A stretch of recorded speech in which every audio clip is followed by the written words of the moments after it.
Hey, this is Heather from the Renaissance English History Podcast, and this is your Tudor Minute for August the 31st. Today, in 1555, Robert Samuel was executed. Robert Samuel was one of the famous Ipswich martyrs, and John Fox's Book of Martyrs ensures that he has a place in history. He was a minister of a parish church in Suffolk, and during the reign of Edward VI, priests were allowed to marry, so he got married. But then, under Mary, when the country returned to Catholicism, priests had to return back to celibacy, and so his wife went to live in Ipswich.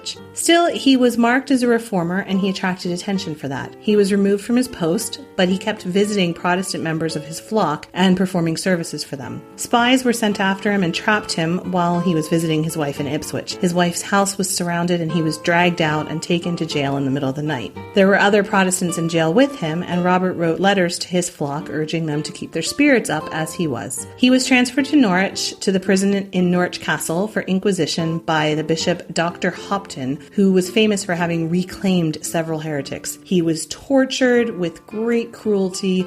He was, quote, chained bolt upright to a great post in such sort that standing only on tiptoe, he was fain to stay up the whole poise or weight of his body thereby. And at the same time, he was fed only 2 or 3 mouthfuls of bread daily and 3 spoonfuls of water. Perhaps because of this starvation, after 2 or 3 days of it, he actually, quote, fell into a sleep as it were one half in slumber, at which time one clad all in white seemed to stand before him, who ministered comfort to him by these words, Samuel, Samuel, be of good cheer, and take a good heart unto thee, for after this day shalt thou never be either hungry or thirsty, which apparently came to pass. He didn't feel hunger or thirst again until he was led away to be burnt at the stake. So Robert Samuel died by burning at the stake as a judicial execution in public in Ipswich on the 31st of August, 1555. That's your Tudor Minute for today. Remember, you can dive deeper into life in 16th century England through the Renaissance English History Podcast at englandcast.com.